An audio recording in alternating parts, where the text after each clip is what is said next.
The United Nations Office on Drugs and Crime is in Calabar to dialogue on how to combat transnational organized crime under the umbrella of Wacap. Wacap, West African Central Authorities and Prosecutors Against Organized Crime. It is a national training for prosecutors and legal officers. What's the training all about? What's the way forward? Stay tuned as I take you into the meeting hall. I am Vicky O'Neill. And then for tomorrow also you will see we say challenges, solutions to better cooperation in investigating complex cases. And then in the tomorrow late morning, and then the criminal tracking and confiscation of assets also will take a little bit more time. Okay, so by the time we move on, that the TBA for Wednesday afternoon will not be there anymore. Right? I'll hand over to Scott. What do you think? Over here. Yes. Can you please come to explain the marketing exercise? Was the main person behind one of the manuals that I gave you, the manual on extradition and mutual legal assistance. Scott comes with many years of practical experience in the Central Authority of Canada, as well as a prosecutor like most of you. So I'm sure we'll have a lot in common, a lot of things to share. Miss Caroline Lanty. Caroline, can you please stand? Caroline comes from the Prosecution Services of the United Kingdom. She's also one of our experts at unodc, and she was one of those who international cooperation for purposes of confiscation of proceeds of crime. So they will be the main presenters or facilitators of this program, and of course I am also involved in it. Kumba Job, Maturid Job, who I think a lot of you would have seen her emails. Kumba is the National Program Officer working with me in Senegal, in Wacap. And we also have the privilege of having Ms. Mariam Sissoko. Mariam is the head of unodc Country Office for Nigeria based in Abuja. I think a lot of you have had occasion to deal with Mariam through her justice program, judiciary also, right? Yes, and also the police. So Mariam is here to be with us. We are very happy to have you, Mariam, that you've been able to leave your very busy schedule to come and join us in Calabar. And to come to your office, come and join us, shows the importance with which you hold this program. So our very warm welcome to Scott, over to you.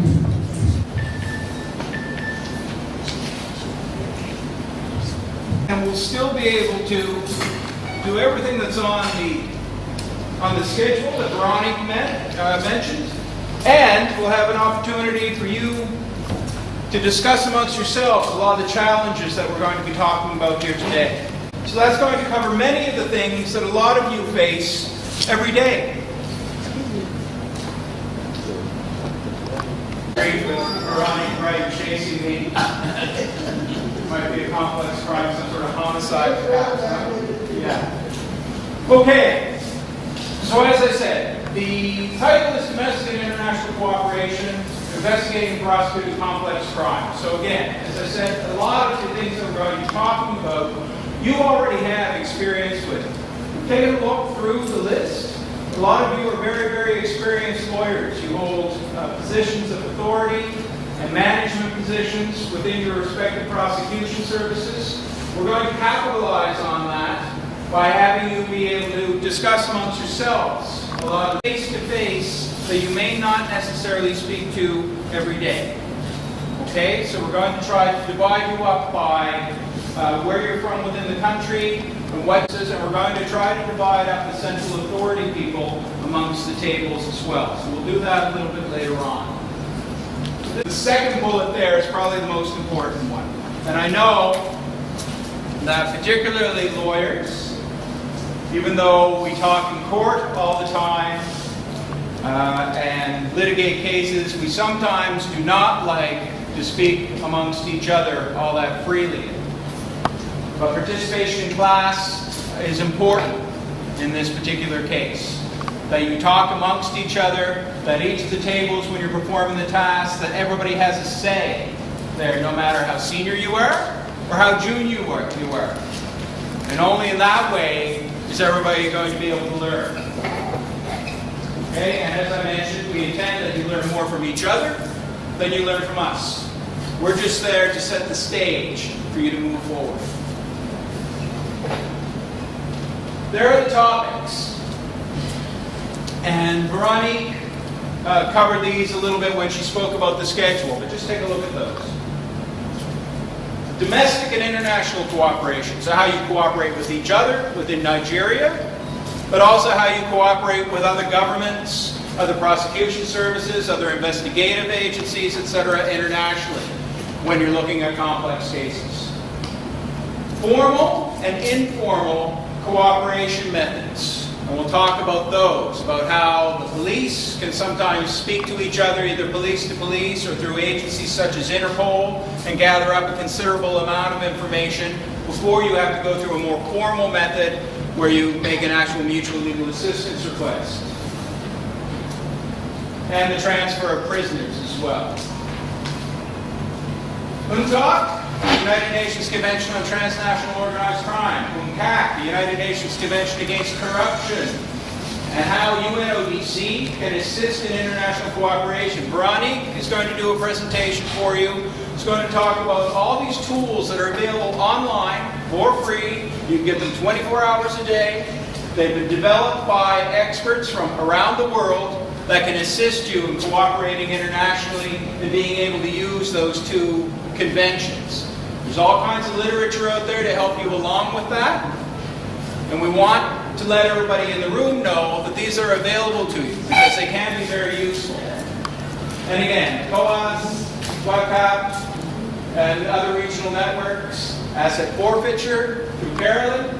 And we're going to have one last day of talking about corruption themes. So the different types of corruption and the need for international cooperation when it comes to fighting corruption. And again, that particular item is going to come more from you than it is from us. Okay? Any questions on those? No? Okay.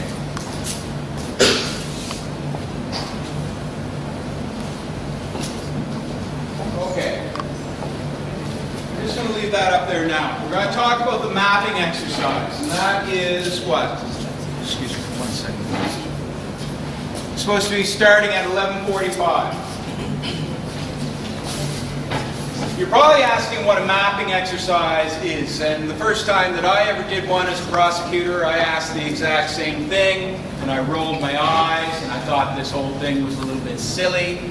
But when I finished the exercise, I found it that interesting and that useful that I've used it in the various places where I've taught prosecutors and police officers throughout the world after that. And what it essentially is that we're going to ask all of you to sit down and think about something that you do every day. But you're going to have to list it out instead of just doing it intuitively. And that is, what do you do as an organization when a complaint of a complex crime comes in the door through the police, and what steps do you take to prosecute it? Okay? And what steps do you take in communicating with the investigative agencies, be the anti-corruption people or the police forces of Nigeria, in ensuring that the case is properly documented, that it's ready for trial, and that it can be successfully prosecuted at trial. And when you think about all the legal things, but also all the practical things, all the organizational things that you have to do to get ready to go to court, that's what we're interested in knowing. We're particularly interested in knowing when you start talking to the investigators. Is it a case of the file comes in, once it's completed, they put it on your desk and say, let me know when court is?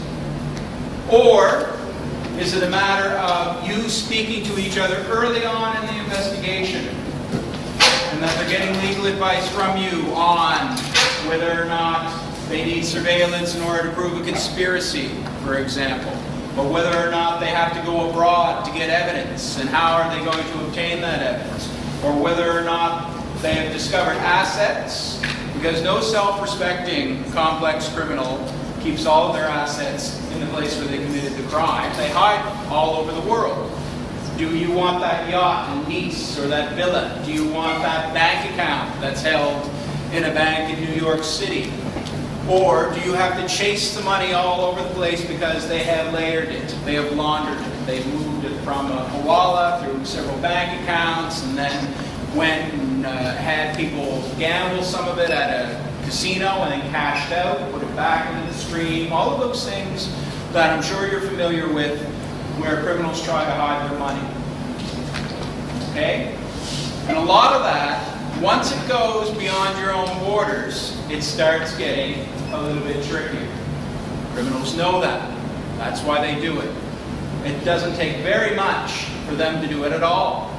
It takes an incredible amount of effort for people like you and Carolyn and Ronnie and I, when we do our jobs in our respective countries, to be able to find it. Okay, so does everybody understand how the mapping exercise works?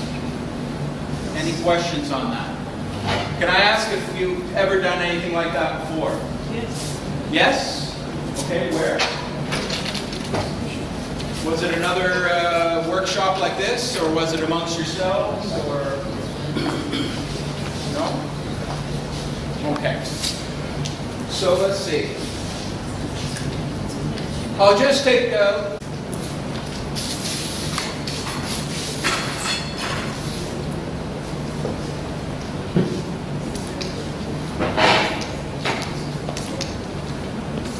now you remember I spoke about facilitating. When we do these flip charts, either on the flip charts or on a large piece of paper at the table, because we don't have flip charts for every table. And what I would ask that you do is that you start using this as early on as you can when you're discussing it. Okay, that you appoint somebody who's going to be your scribe, who's going to write it up there, preferably somebody who has fairly good handwriting, so everybody else can understand what is being written down. Okay? And the reason why I'm asking that you put it up there is because everybody at your table can then see it. And look, if it changes over time, if you think, no, this should move or something like that, all you have to do is cross it out. There is no right answer in this exercise. And again, my experience with the lawyers has been that what they want to do is all sit down by themselves with their pen and their piece of paper and do it all by themselves, because that's how we do things. That's the way we've learned. That's how we write our exams, that's how we took notes in law school, etc., etc. And I'm trying to change that now, because the whole idea is cooperation, speaking to one another. Okay, so please, even if your boss is at the table, you don't want to really speak up about it, please do it.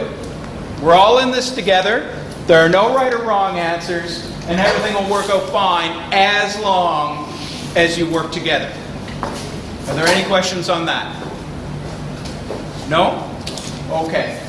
So I don't know where Veronica's gone.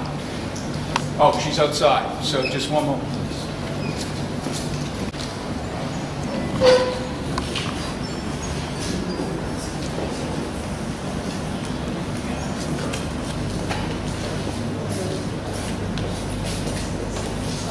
So now, I think all our officials are here, and our colleague,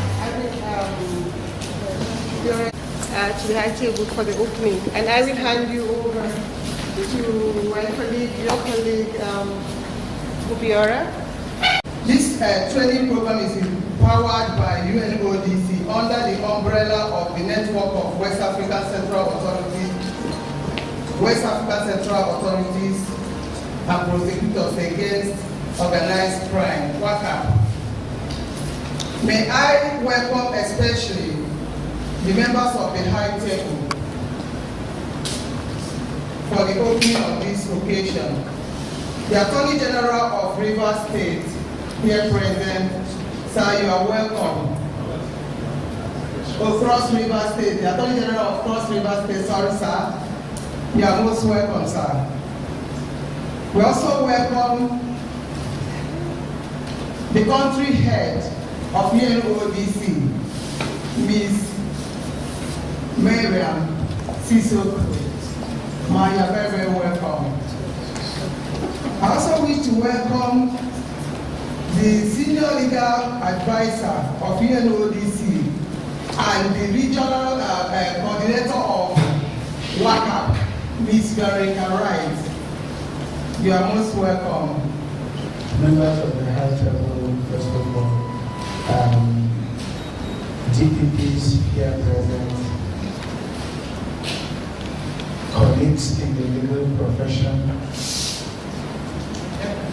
and in the police, we will give me permission to stand on the protocols as has been said.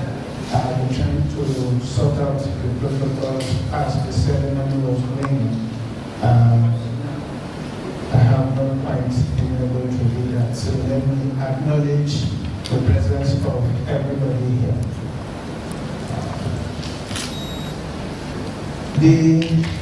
With regards to this conference, I would like to start by stating what I think. One of my best books is called The World is Flat. In geography, they say the world is round. We have moved from independent countries to interdependent countries in every aspect. In every aspect. The internet has virtually shrunk the world to what we now know to be a global village. While we have become closer in terms of the internet, travel, everything, we have also become a global village in terms of crime and law enforcement.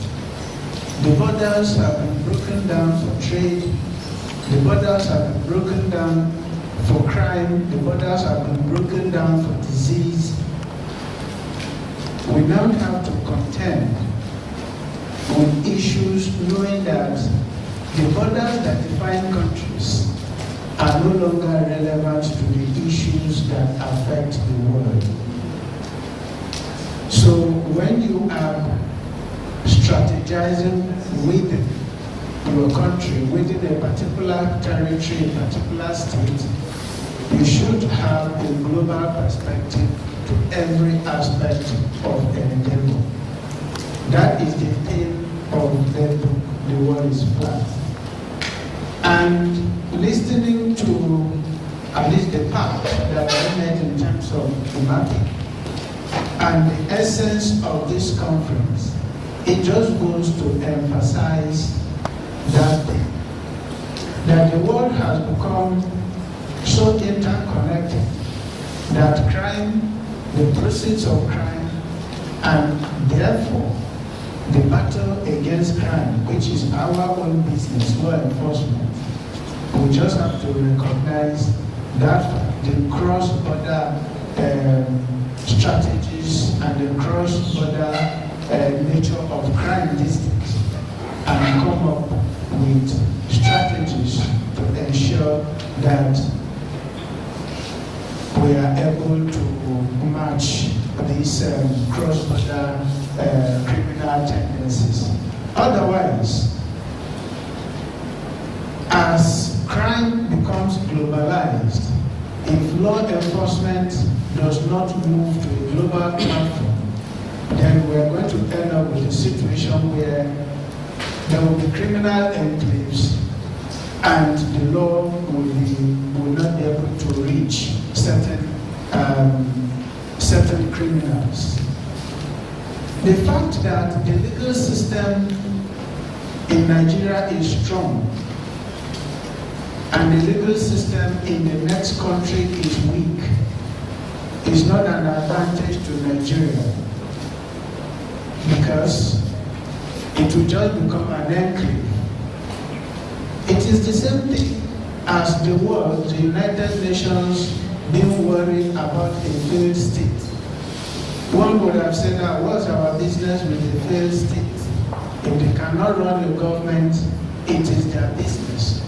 It is not their business because a failed state will provide a territory for people that do not want to conform to the norms of the normal society.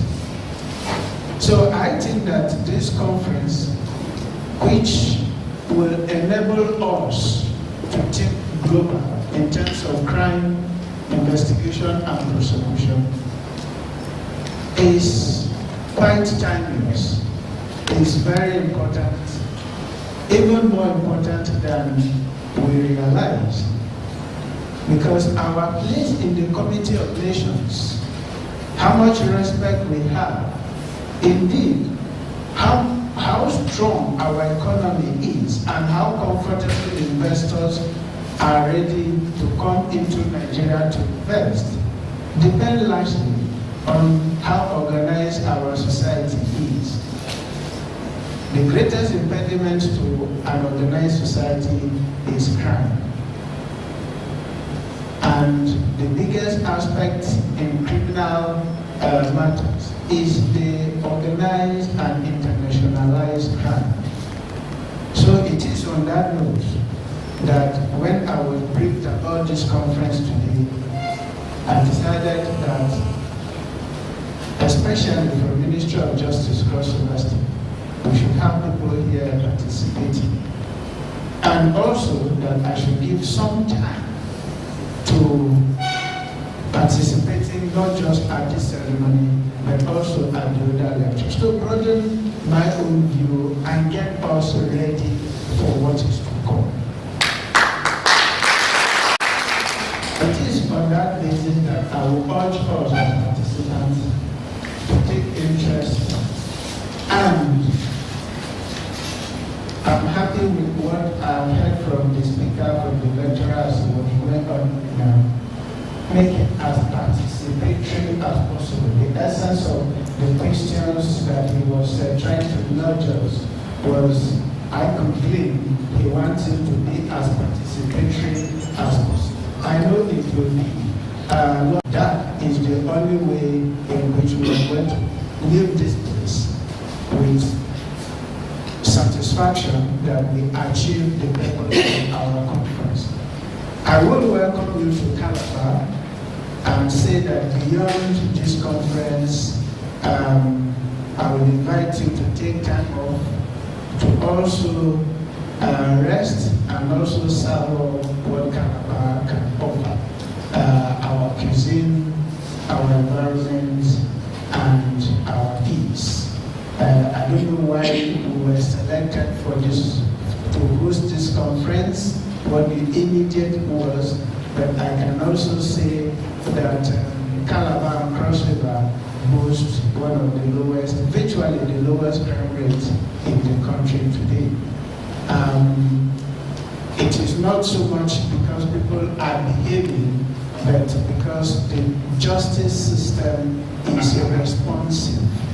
And we intend to keep it so, and for that we feel that this particular conference is even more apt for us in Calabar.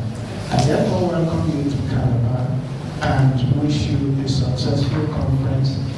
On that note, I will take the liberty from the Attorney General of the Federation to declare this conference open. Thank you very much. Put your phones on silence, please. Yeah. Next, I would call on the regional coordinator of the network of West Africa. Actually already done what I was supposed to do whilst we were waiting. But for me, I would just take this opportunity to welcome all of you and to tell you that we are very happy to work with the Central Authority of Nigeria as well as the GPP's office to organize this training program. And just to give you a background of why we are doing it, and I will give you a presentation about the network once we start the actual program. But for now, I'd just like to tell you that the reason we have in this national workshop is that when the network met in Cape Verde in November last year, the focal points from around West Africa wanted us to conduct national trainings. They wanted us to give colleagues at the country level, at the national level, the opportunity to know about what is going on, to learn more about international cooperation in criminal matters.